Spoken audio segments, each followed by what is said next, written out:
heck are you people? I'm Lawrence and I welcome you to this pretty modest channel. Today we are going to deep dive into Teen Wolf, which is also a 80s film I used to watch very often as a kid and which I enjoy it quite much through the eyes of a child. Now, I'm curious to discover if my watching experience is going to be the same or almost the same as my watching experience as a kid.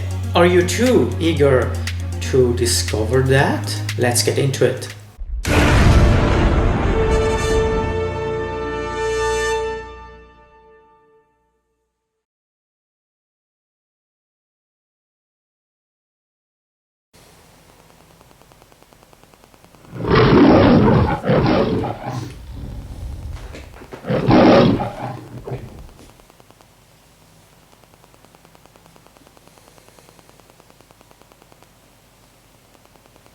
Creepy sound this is.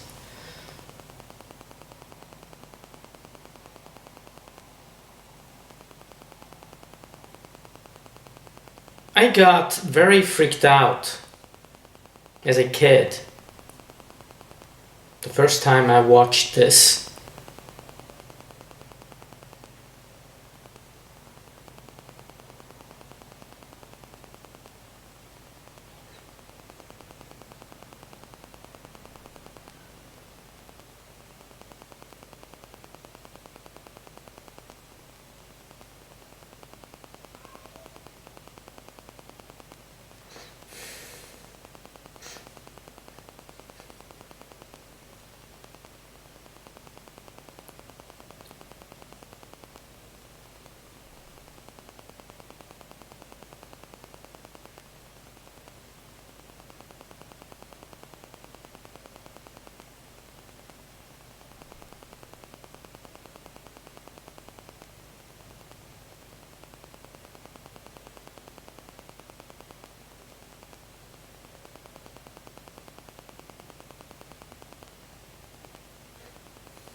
Oh.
This coach is always chewing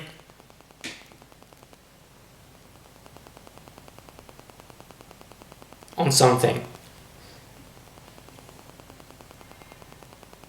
On gum.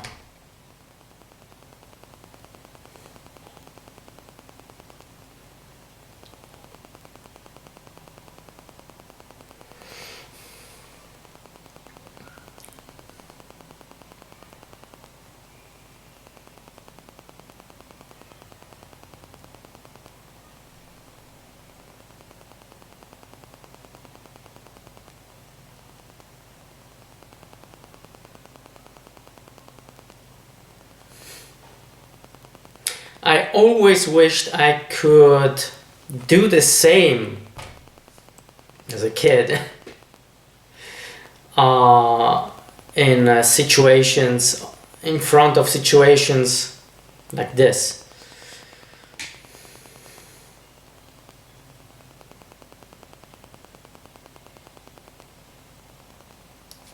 Missed it.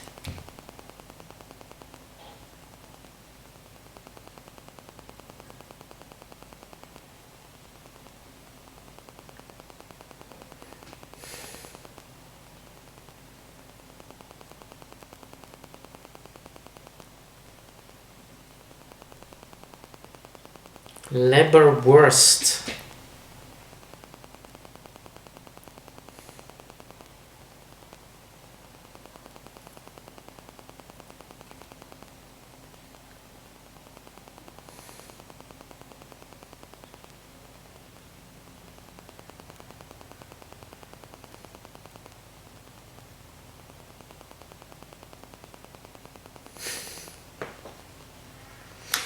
I was very active while school as a kid,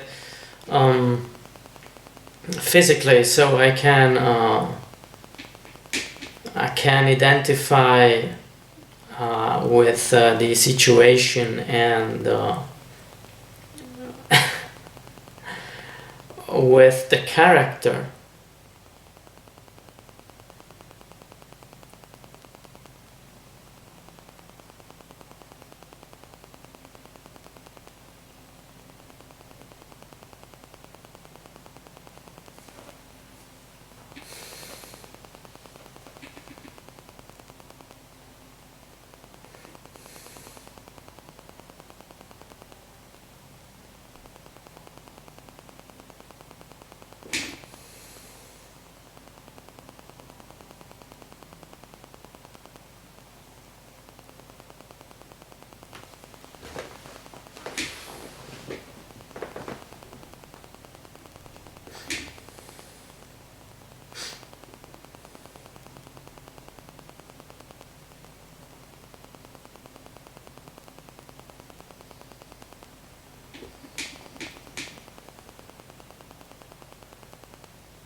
Means he's got no problems at all because of that example.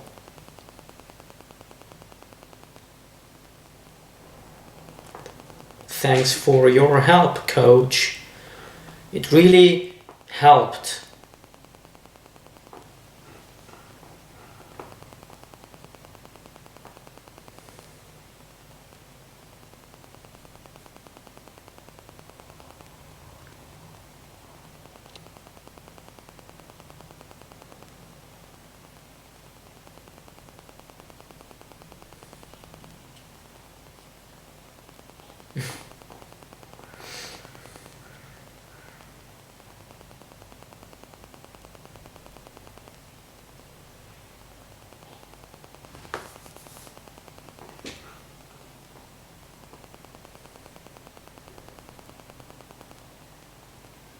Don't mention it.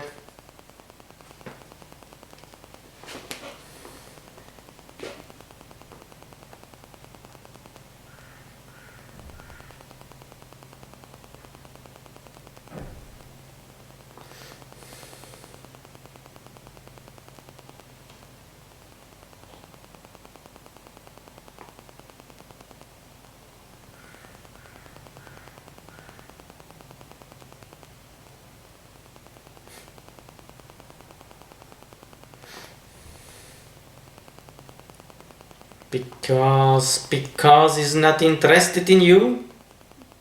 It happens.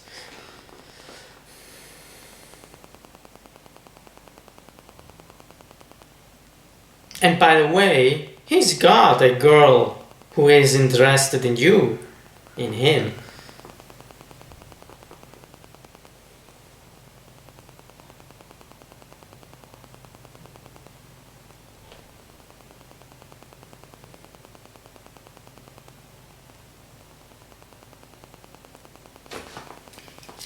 Something is itching me.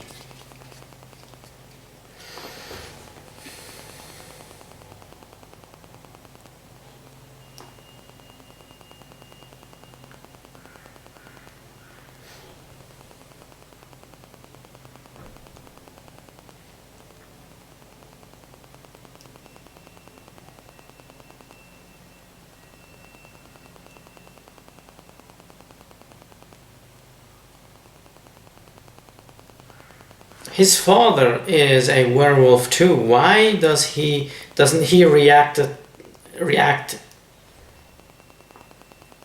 like he does?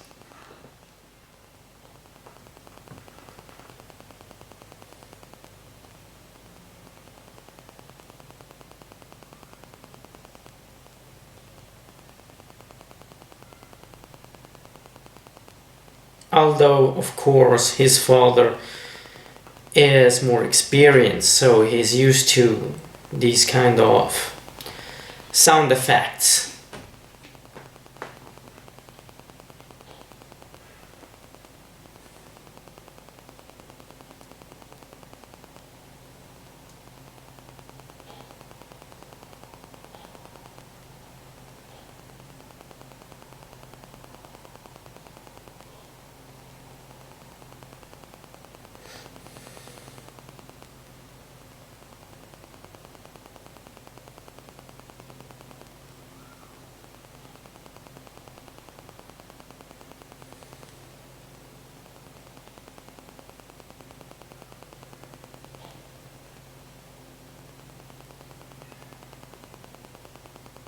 Institution versus people.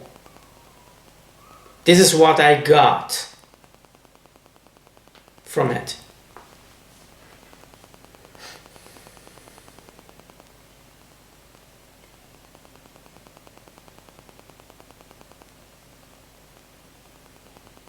What was that?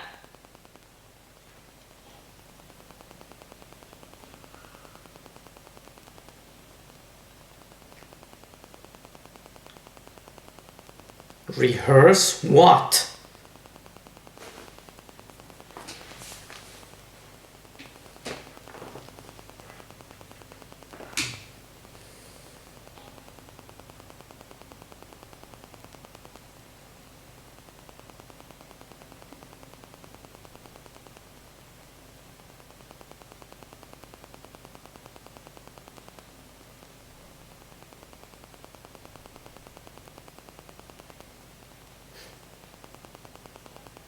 Very sensual.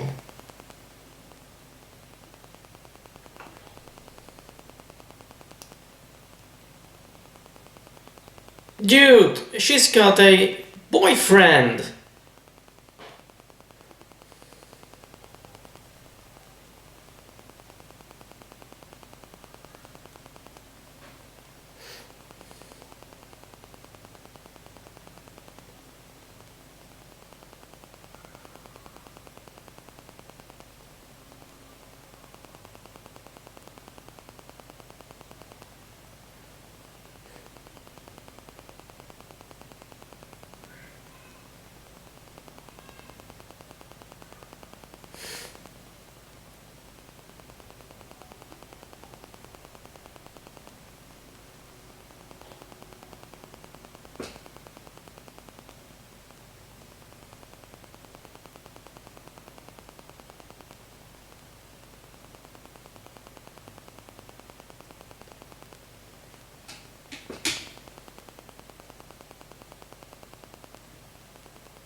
It didn't work.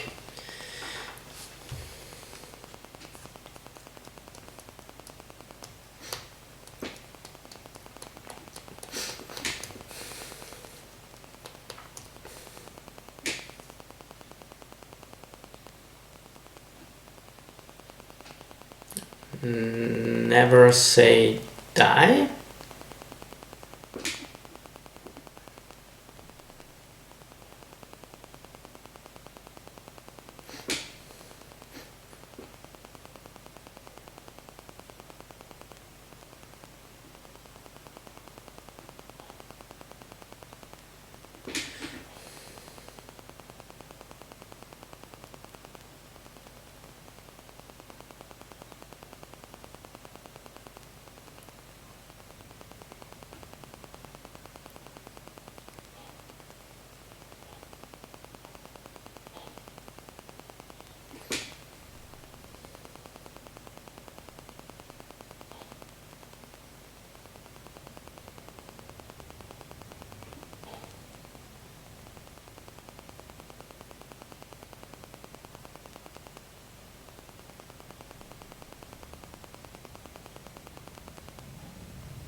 Styles.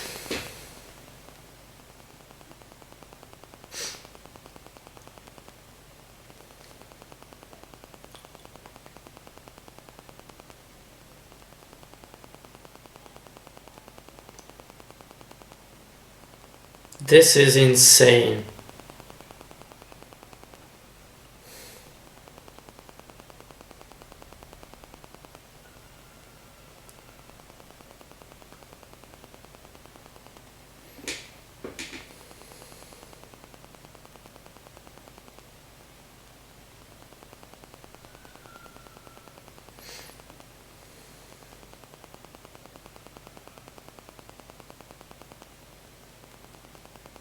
Die? What does that mean anyway? Do you know what that means? Never say die.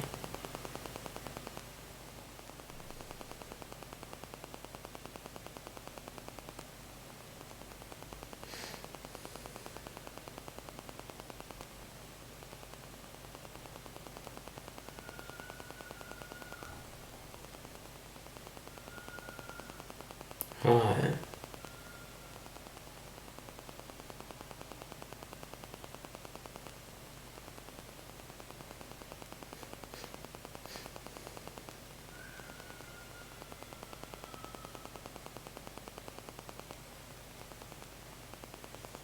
He's right though.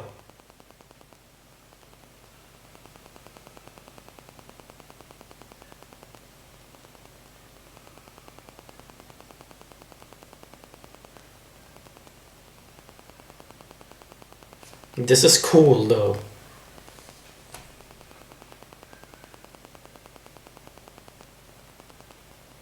As a kid, this impressed me quite much. It was one of many cool scenes of this film.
kids, and you are not a kid yet.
Oh, pointy ears, pointy ears.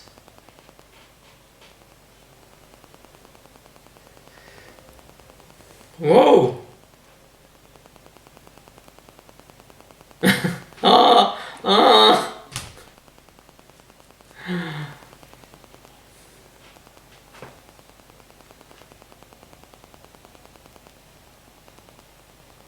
Yeah. Still there.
It's like discovering school time again by watching this film. There are so many past moments, similar past moments, to what we see in here.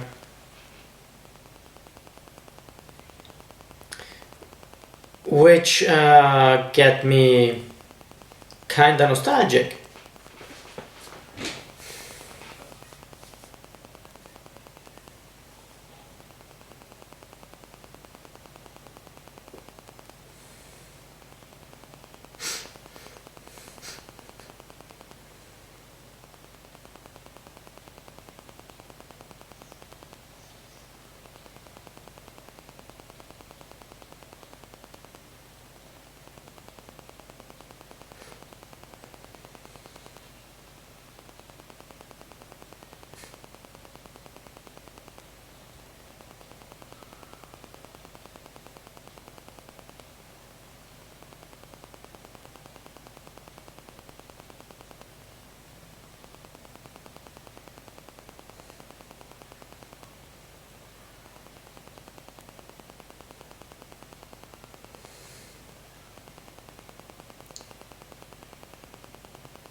No problem. for him. Oh!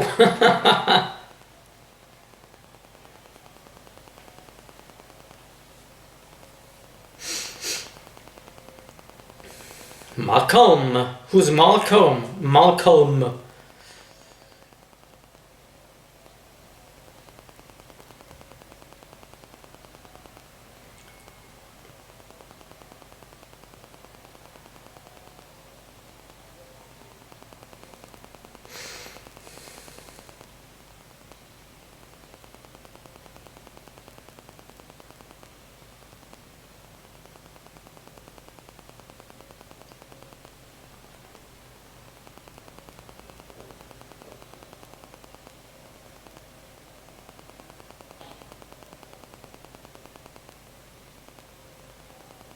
She just has a crush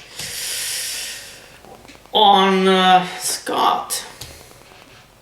Anything goes.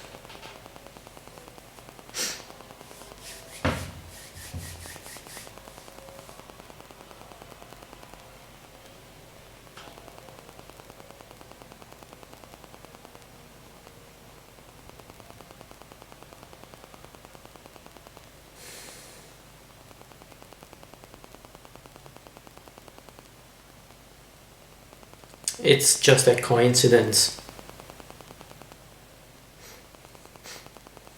No. She doesn't.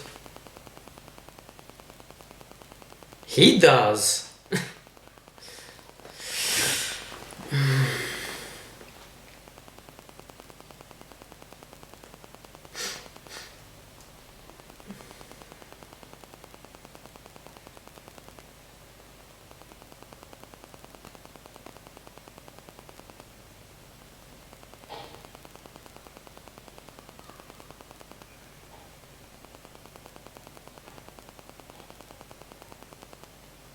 Is that a man or a woman?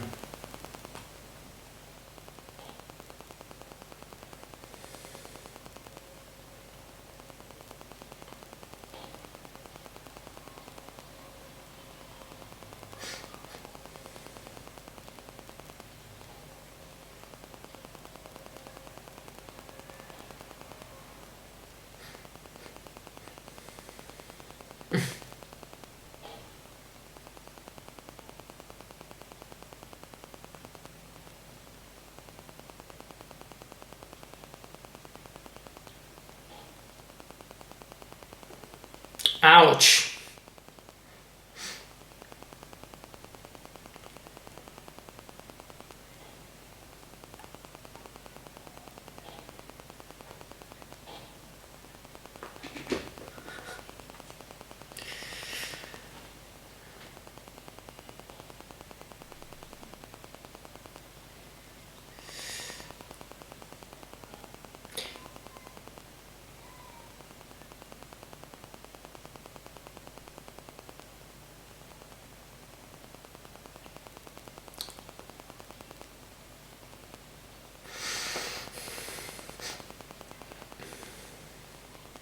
He scratched her wildly.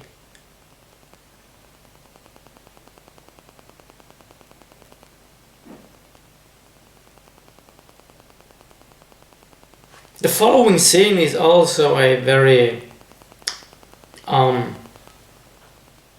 impressive one, which has been imprinted in my mind as a kid.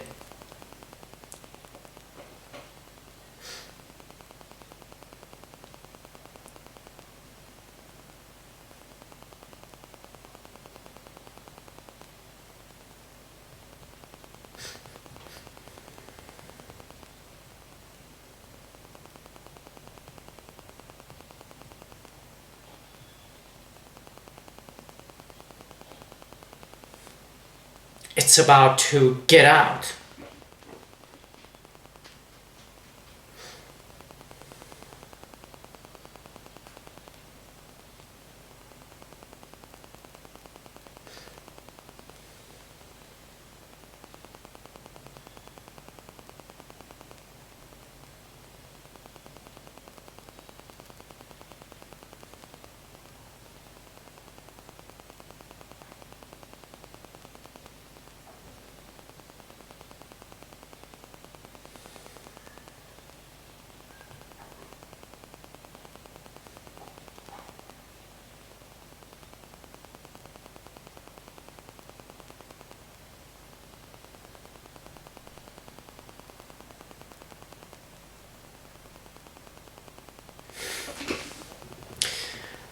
they were able to find the right balance, not too horrific and not too,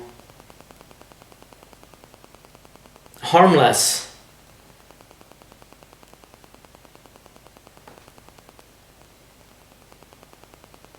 I speak about the transformation.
Time is needed to digest the whole thing.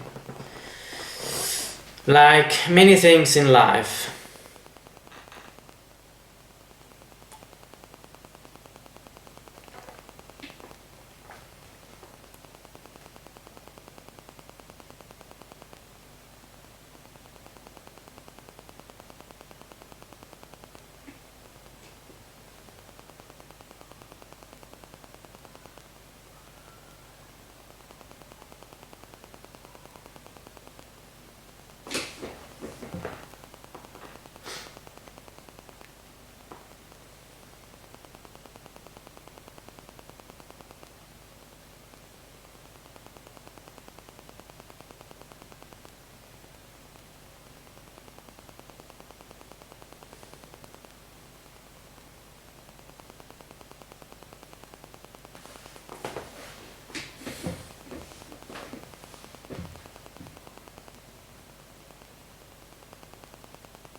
I've heard that line from someone else.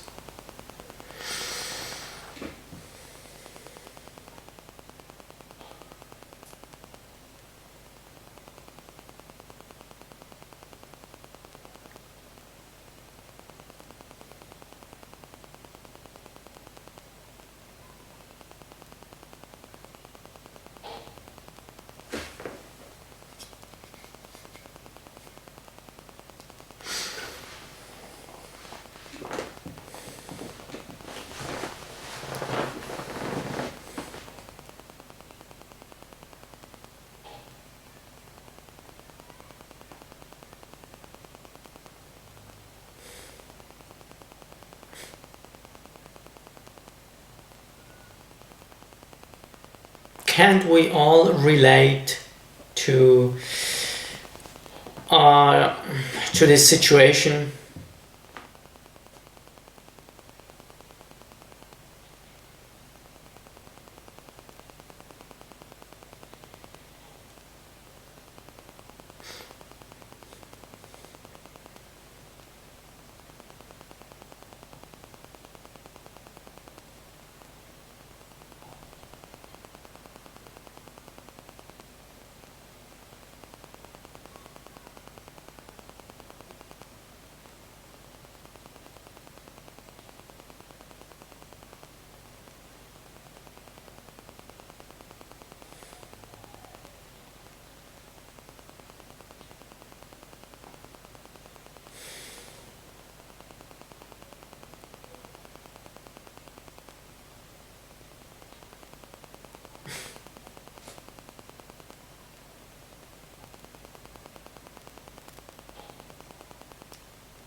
can we relate to this situation too?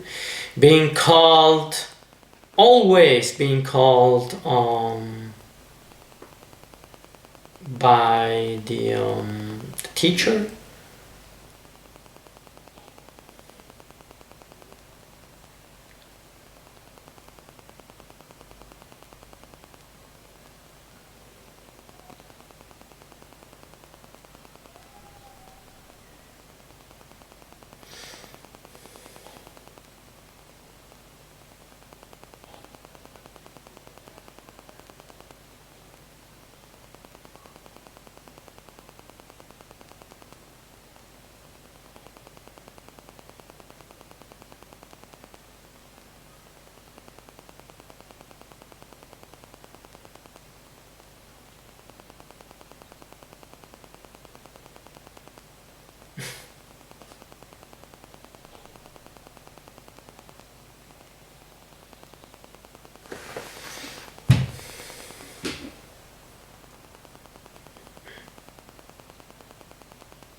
This dude is a pain in the neck.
Style is a homophobe.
And he's got something against fags.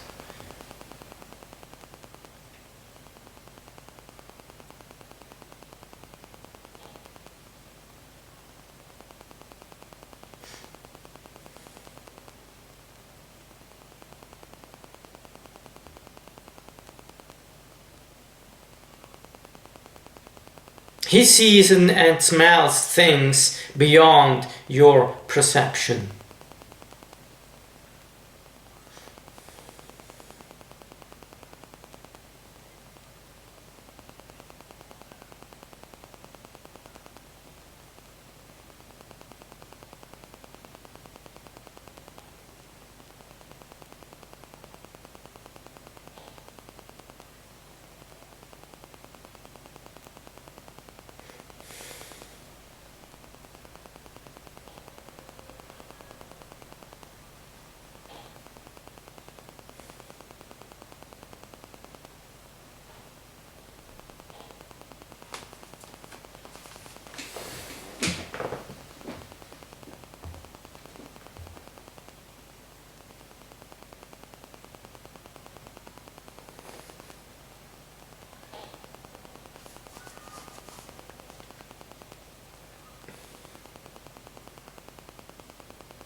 He's a cool dad.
Maybe she would.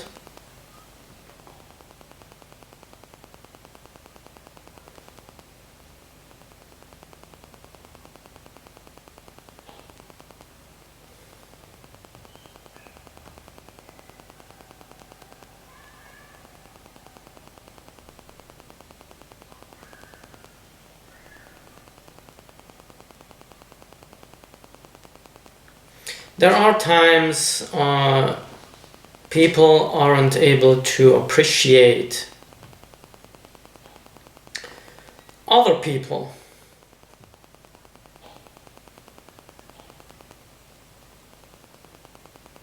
Very, very close to them.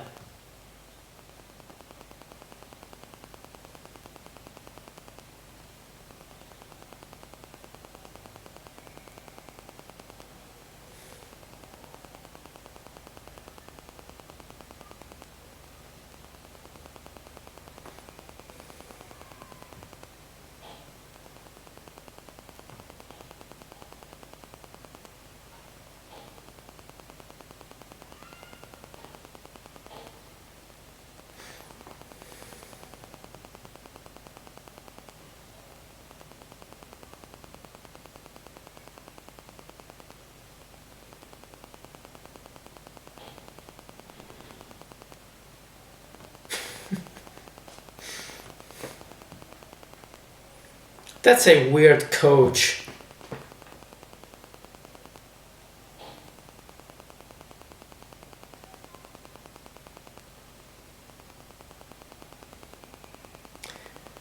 Very simple but nice effect. The one with the red glowing eyes.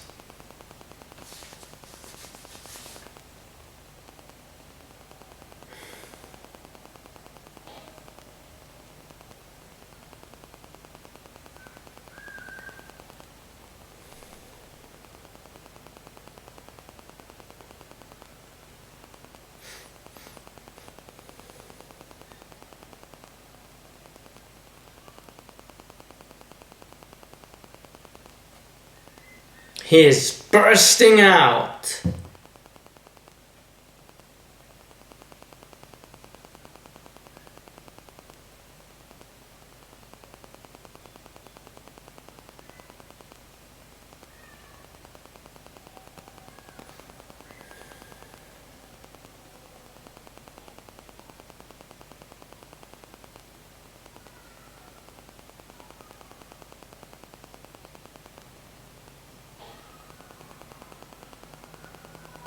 The old one pissed in his pants.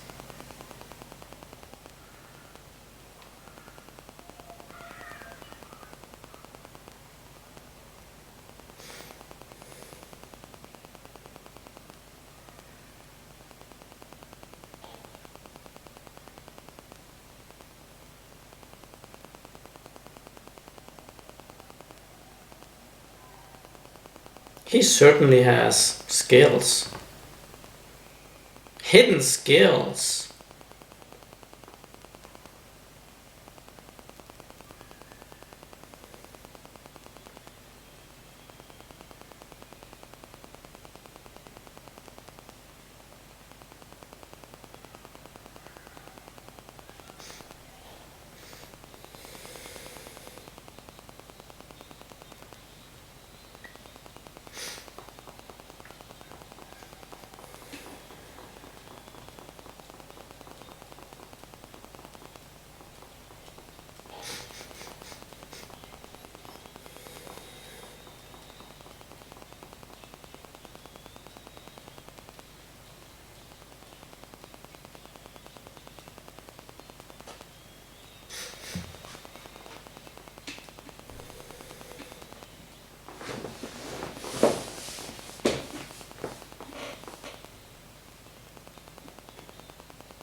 Now she noticed him.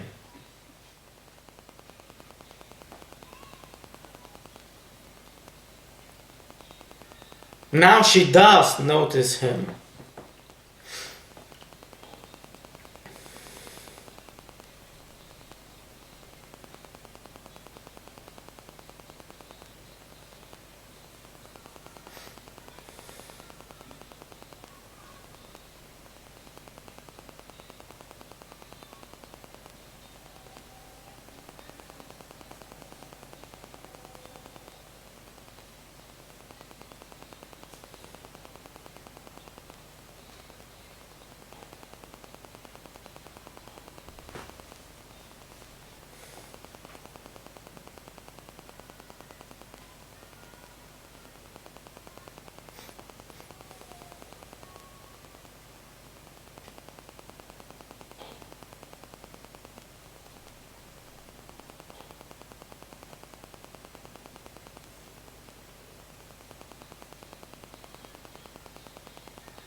He's making some business from all this.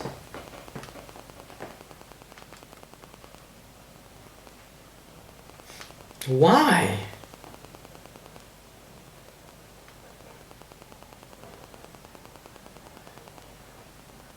Just for you.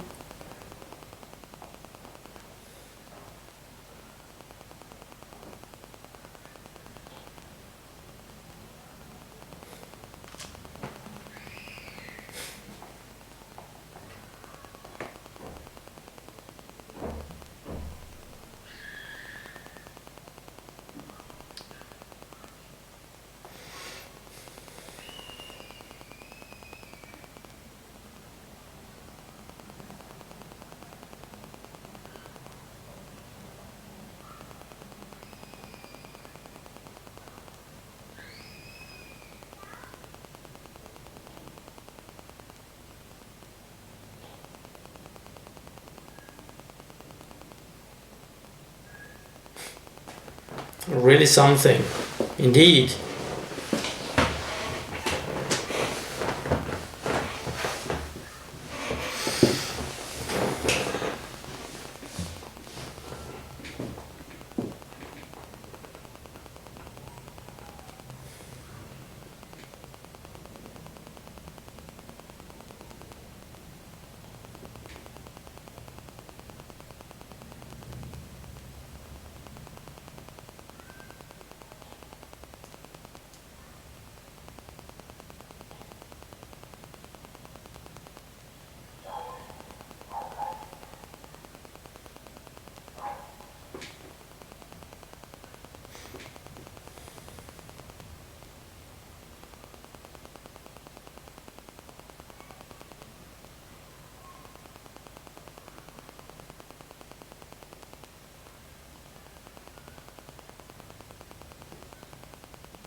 A half-naked woman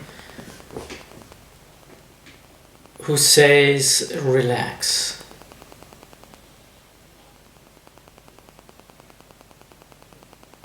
To a male virgin. I suppose he is.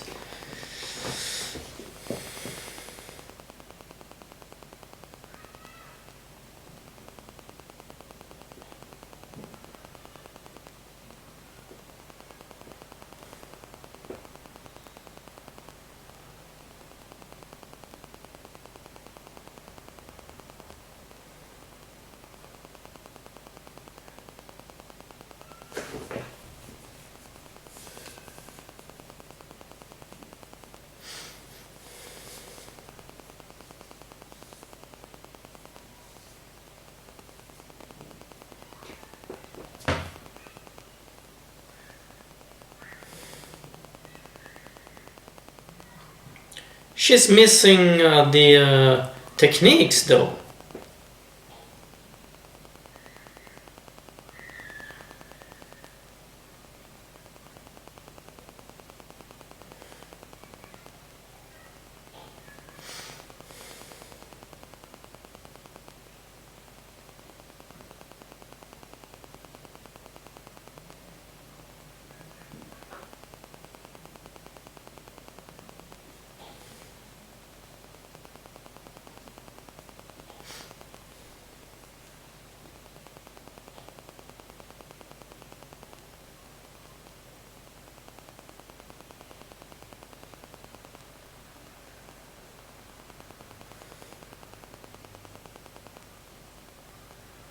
I know that feeling.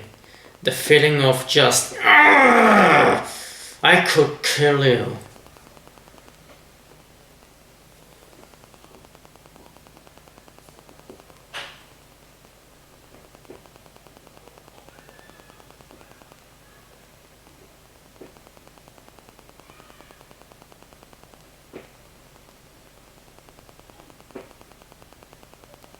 Oh, that was nothing. We just had sex together. It means nothing.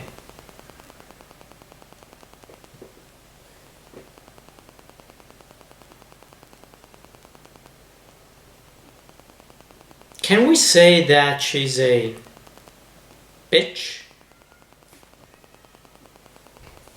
I believe we can.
In today's real world, I don't think that people would react to a werewolf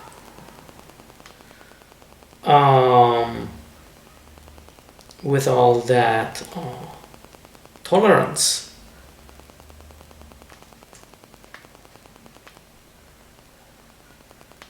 Rather with great fear.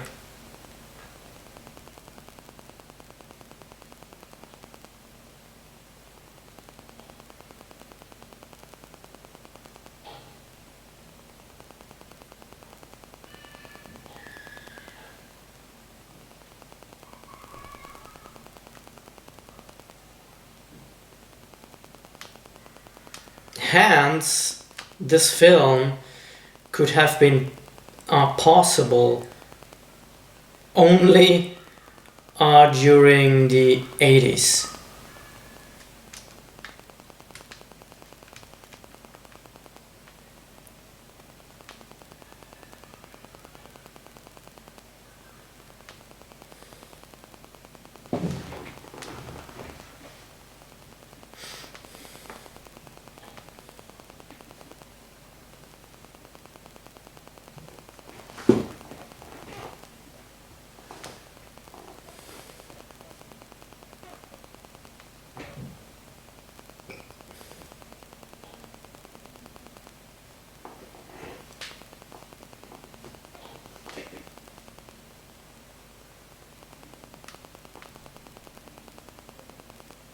he pissed in his pants.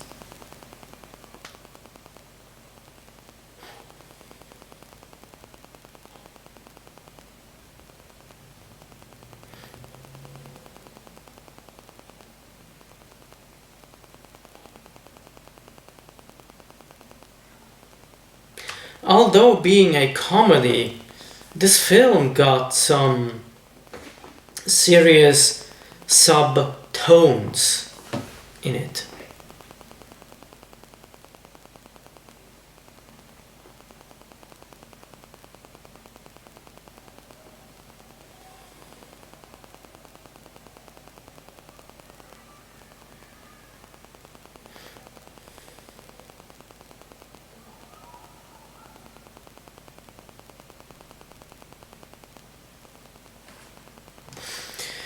And in the end, the film is about growing up.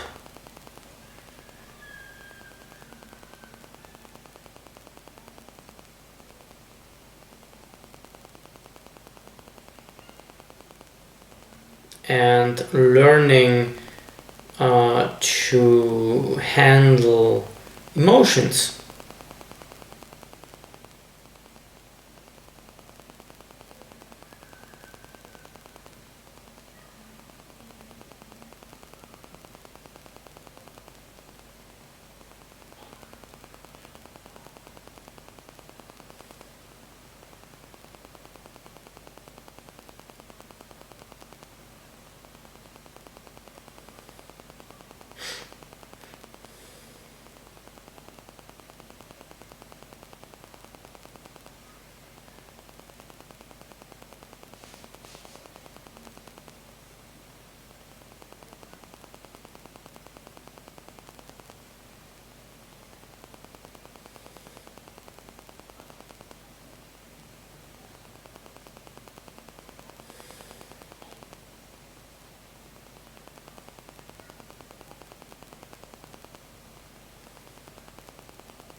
This song segment is for sure inspired by Michael Jackson's Thriller.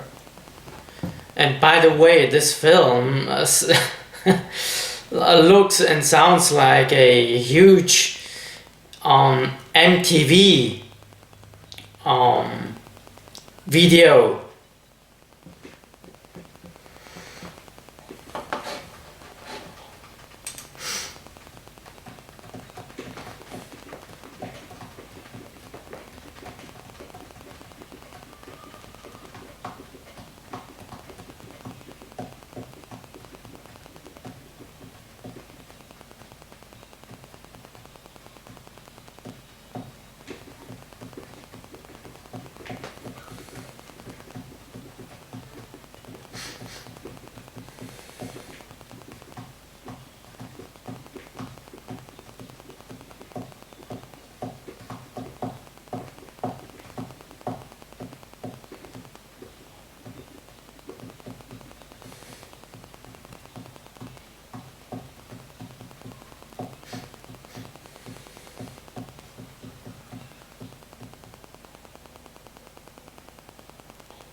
He provoked him in the end.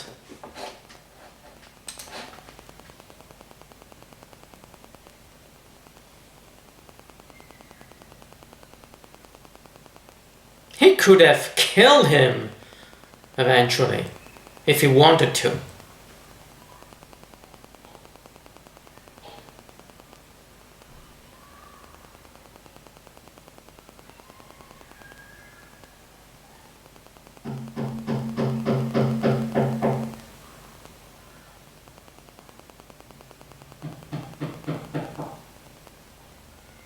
I'm sorry about the noise.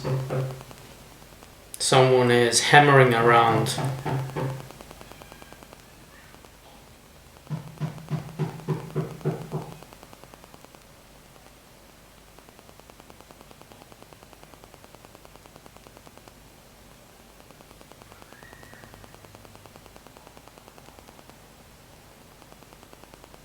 Now you will get it, Viceroy.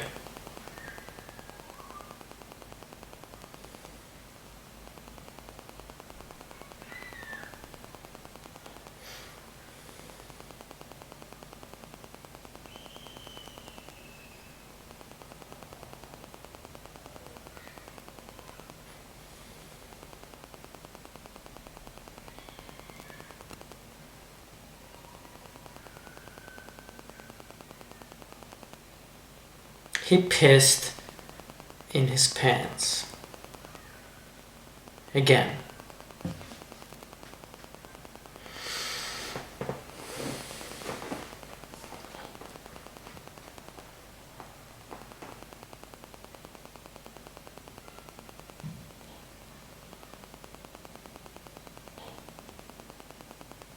Such a great actress.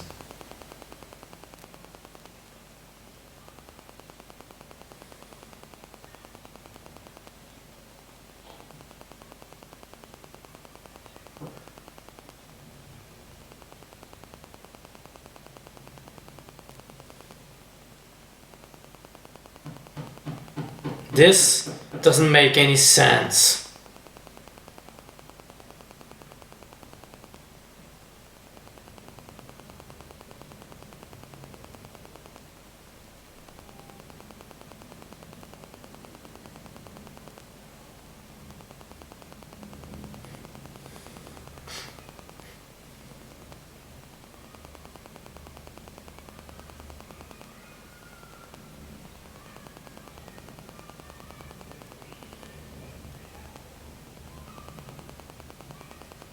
As you wish.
It's all we want to do.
All these disappointed faces.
I do get you, man, but the others don't.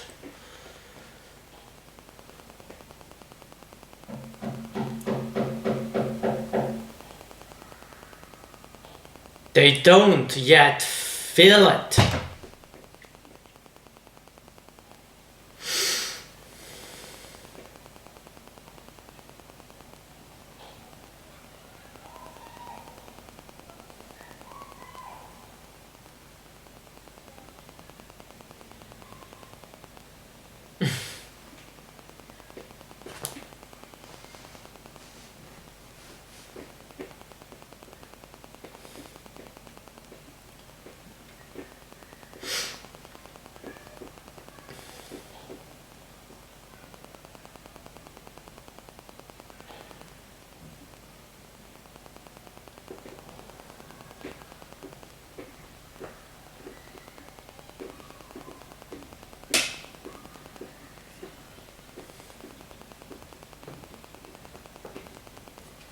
The tide turns.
It seems to work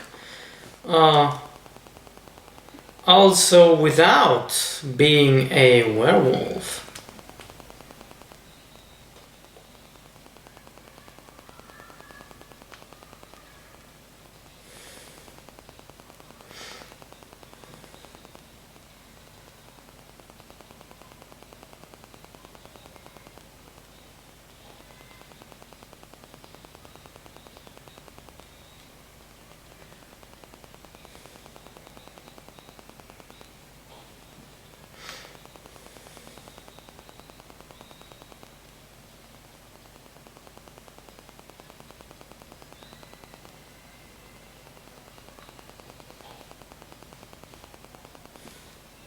Great shot, Chubby.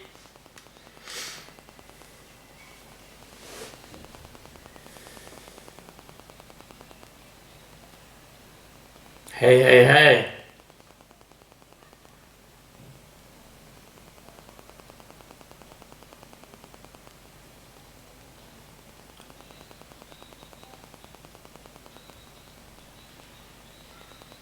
Who's the dork now?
Disqualified.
No chances. Hypocritical girl.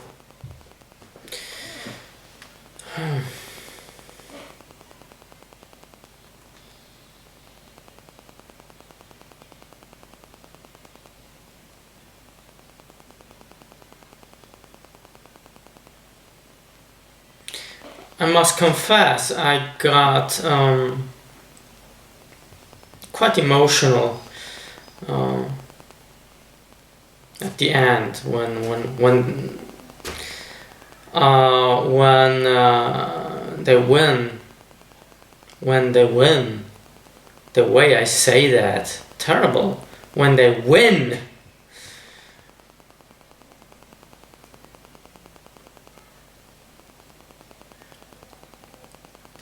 Yeah, that's am I in frame?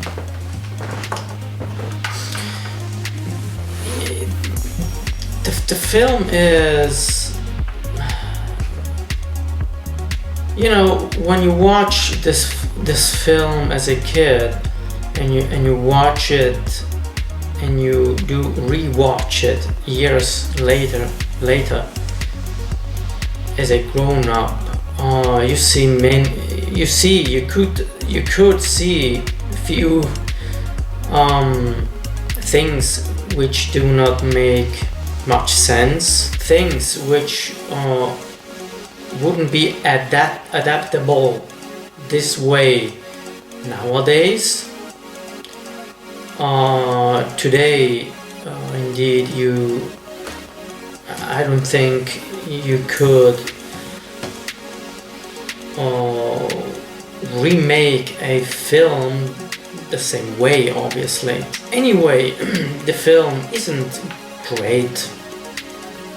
It has more a kind of nostalgic touch to me, and it's a very low film compared to the films we got to see today, were filled with action, filled with a much more dynamic, even while a dialogue scene, there is still something engaging. Not in every and each film, of course, but nowadays in great movies, dialogues are much more engaging. There are a few moments of emotional engagement, of engaging action, of quite moving moments. As a whole, the film isn't as engaging as I recall it when I watched it the first times as a kid. At any rate, the film has got adult topics and issues. It handles the topic of growing up and having issues with others and with oneself. This is happening during puberty, but it happens also beyond that, at any life moment, whenever you are confronted with life issues of any sort. The film is filled with 80s songs. There isn't much film score you can hear, aside here and there in the transformation scene, for instance, or at the end of the film. Other than that, the film is again filled with 80s pop music, pop songs only. Granted, it's a 80s film, so back then putting pop songs into a film was normal. Nowadays you hear any kind of song where it is needed, where the film needs a song. In the 80s, on the other hand, they used to again put pop songs whenever and wherever they like to. Miles Goodman's score sounds pretty good, although there isn't much to listen at throughout the film because of all the songs we hear in almost every scene. So nowadays, a film like this wouldn't work without giving the story some kind of realism and without giving the characters, all characters, some background and depth to which we can relate to. The film really comes across like a song video collection film, really not more, not less. Performing wise, you can obviously very much relate to the main character of Michael J. Fox, Scott, actually trying to make out of the script the very best he can. All others are just kind of extras, one-dimensional characters. Nowadays, this is something which wouldn't work. We have to understand why the bad guy is the bad guy. In this, the bad guy is just a bad guy, with the simple excuse of being angry at someone who wants to date his bitchy and opportunist girlfriend. Yeah, aside that, the film is enjoyable to watch. If you got the patience to watch it from the beginning to end.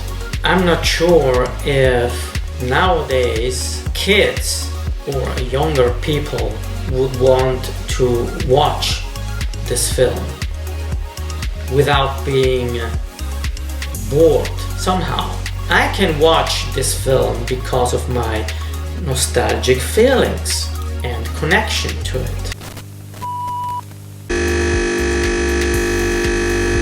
Well, welcome! And now let's get to our trivia talk and coffee.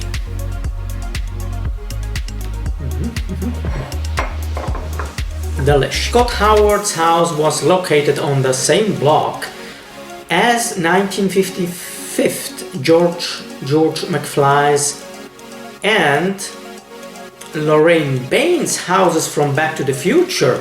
Oh, that's a nice hint. The entire production took only 21 days. Okay, that's not bad at all. Michael J. Fox disliked this film so much, wow, that he refused to return for the sequel. Okay, I didn't know that. Did you know that?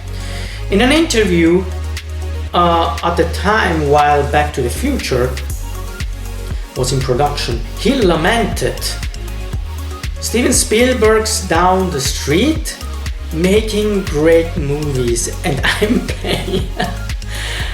playing a werewolf. Okay, not even a werewolf, it's a teddy bear wolf. I don't know, something in between. Okay, I didn't know that he despised this film. Anyway, he got the cash. When Susan Ursitti slapped Michael J. Fox, she did it too hard at first. Okay. Rod Daniel had to explain what a softer stage slap was. Okay. By viewing that scene,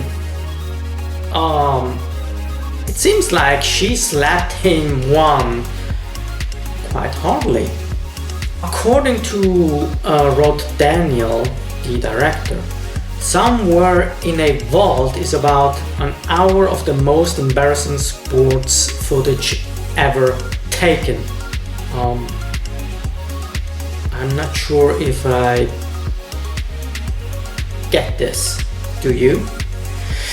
Since this movie was released after Back to the Future, in Brazil, Teen Wolf received the title Garoto do Futuro, Boy from the Future, there, even though the plot has nothing to do with the time travel whatsoever.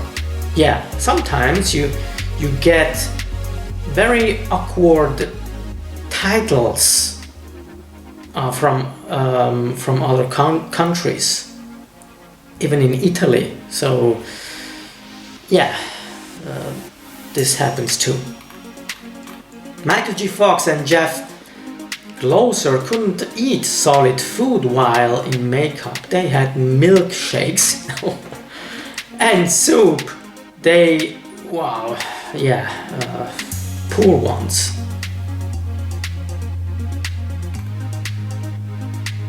And by the way, this is something which happens quite often. Lisa Booth Marconi was based on one of the writer's high school girlfriends. That was really her name. Co-screenwriters Jeff Loeb, I don't know how to pronounce his name, and Matthew Weissman interviewed several directors for the movie. They asked the directors what they thought the movie was about. Most said it was about a werewolf. Rod Daniel was the only one who said it was about a father and son. He got the job. Well done. Michael J. Fox's double was Jeff Closer, who was a college basketball player at the time. The wolf transition shots were filmed last.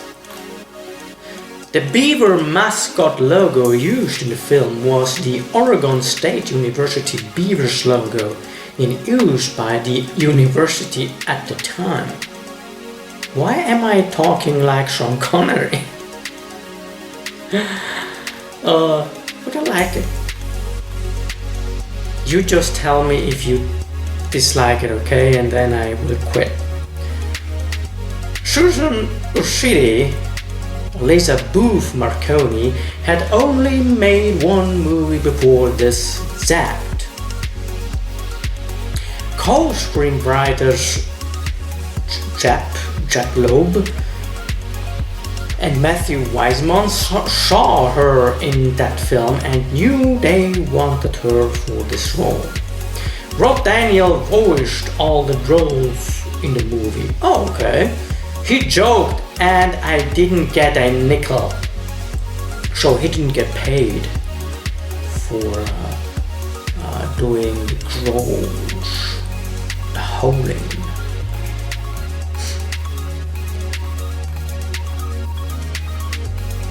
Very unfortunate.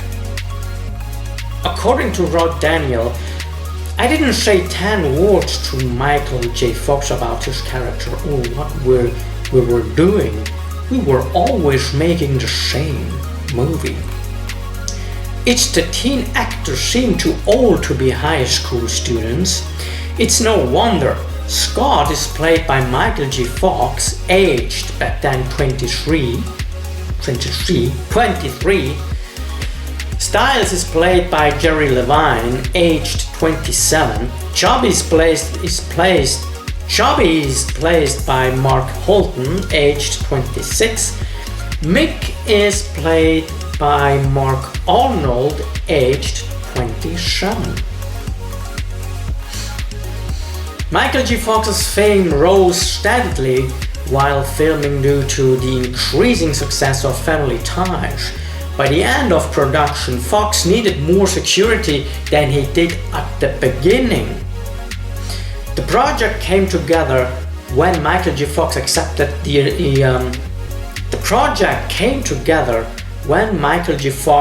accepted the lead role, and his Family Ties co-star Meredith Baxter became pregnant, which created a delay in the show's filming that allowed Fox time to complete filming and then return to his television show.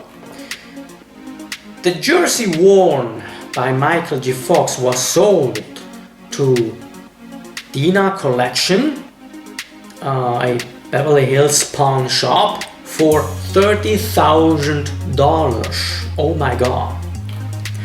Harold Howard tells Scott, with great power comes an even greater responsibility, which is an expression usually associated with Spider-Man.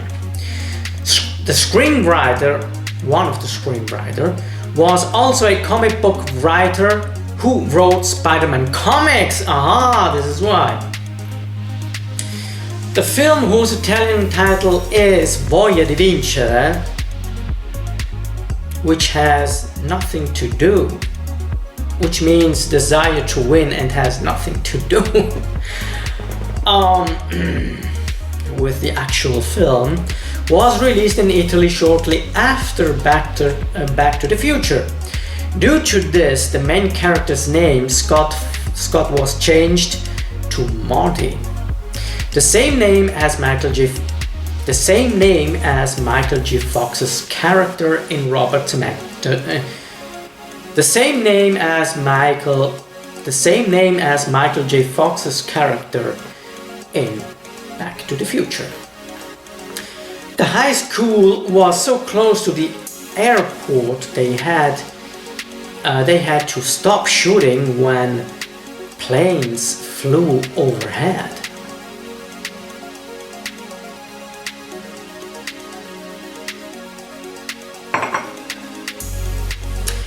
The film was delayed from its original spring 1985 release date because of Back to the Future, which would go on to become the blockbuster at Universal, as Paramount and the production company Atlantic Releasing Corporation wanted to capitalize on Michael J. Fox's newfound stardom.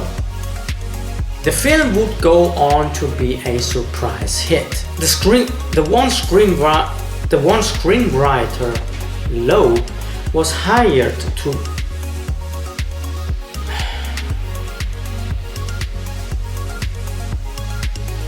Jeff Loeb was hired to write it because the studio, after the surprising success of Jeff Loeb was hired to write it because the studio, after the surprising success of Ballet Girl, wanted to make a comedy that would cost almost nothing.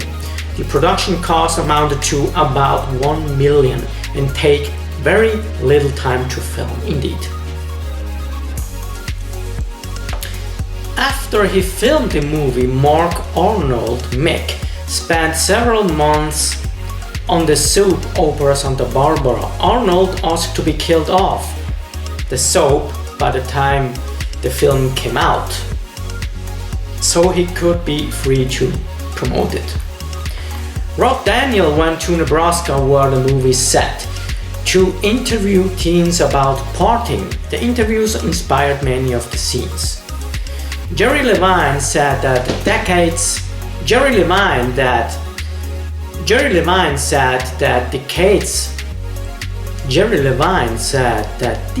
later, he's still known all over the world for playing styles. One time a fan of the film recognized him at the Western Wall in Jerusalem, even. It was really Jerry Levine on the top of the van. Wow, not a stuntman. Levine was secured with a wire that ran through the van's roof, up his pants and around his waist.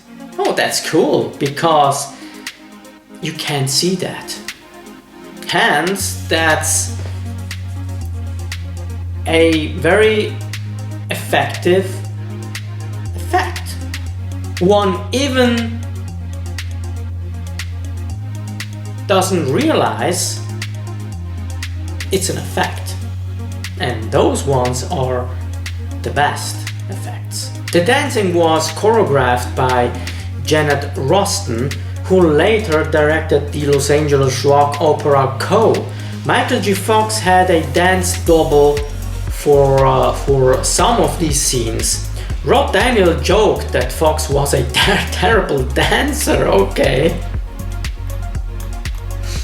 Rob Daniel admitted the glowing eyes were cheesy, but said it was part of the charm. And yes, I never had a problem with that, and as a child, today not so much, but as a child I took that effect as it was, and even as an impressive effect. The extras were so excited to be part of the movie that Rob Daniel said he didn't even have to direct them. They showed up for all 6 days it took to film the basketball scenes. The studio wanted Scott to dress more like Sean Penn's Jeff Spicoli from Fast Times at Ridgemont High from 1982. A studio executive even visited the set one day with clothing for Michael J. Fox. He told the executive he was happy with the wardrobe he already had, and that put an end to it.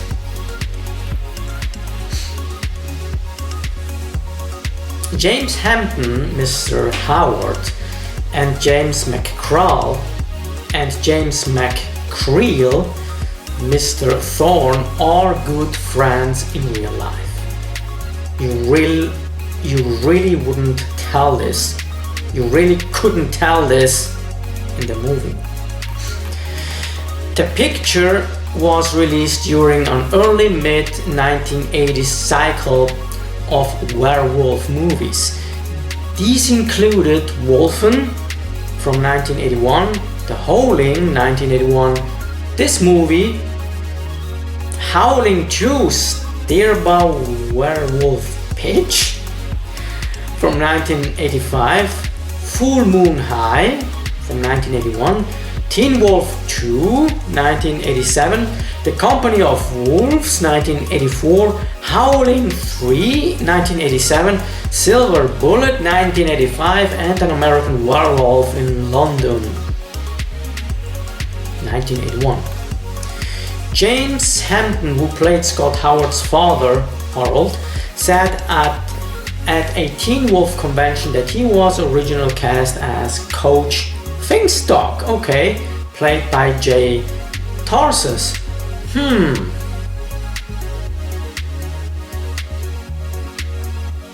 I don't know, could you see him in that role? Admit it. Today I just can't, because he made his role, so to speak, his own in that film. But who knows? Maybe he could also been playing the coach as well, and vice versa. What do you think? James Hampton asked Rob Daniel for help defining his character. Daniel told him he's a guy who knows how to make a casserole. All the basketball moves were planned. Michael J. Fox asked if they could try playing unscripted. Rob Daniel briefly let them come up with their own moves, but it didn't go very well. Jay Tarsus, Beaver's coach, was a writer. Okay, I didn't know that. But he'd done some television acting, including Family Ties. Okay, so so he was also in Family Ties.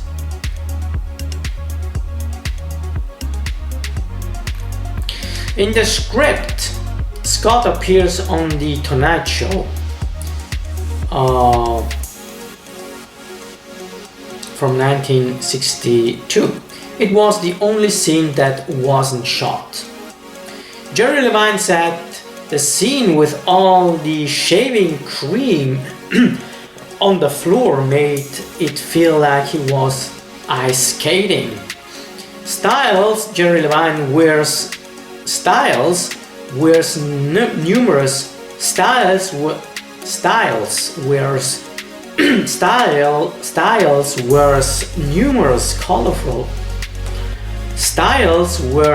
numerous colorful shirts in this film.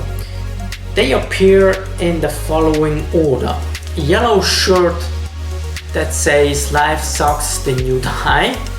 Blue, obnoxious,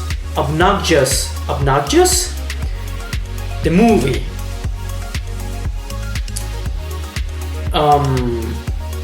Third, black, what are you looking at, thick nose? Fourth, gray, drunken state, Florida. Fifth, pink, no text. Sixth, in gray t-shirt, unreadable. Seventh, black Teen Wolf shirt. 8, Hawaiian shirt. 9, in white, wolf body. And 10th, a white Teen Wolf shirt. Of all the shirts he wears, only 2 appear to have no text on it. This was the third film that late composer Miles Goodman would score for a film starring Michael J. Fox. The others were High School USA from 1983 and Poison Ivy 1985. So yeah, I pretty much like the score from Teen Wolf. Sadly, there isn't much in it. In Spain, the film was titled De Pelo en Pecho, which is an expression used to say that someone is a hairy-chested male. According to Jerry Levine, the full name of Styles was Rupert Stilinski. Michael J. Fox co-starred with Justin Bateman as brother and sister on Family Ties. Justin's brother, Jason Bateman, would go on to star in Teen Wolf 2. There is an MTV show called Teen Wolf from 2011. Other than the title and the names of some characters, it has little to do with this film, more inspired by and giving little nods to it. The second time Michael J. Fox plays a character named Scott. His character in Midnight Madness from 1980 also has the first name Scott. And we are finished with this section of Trivia Talk.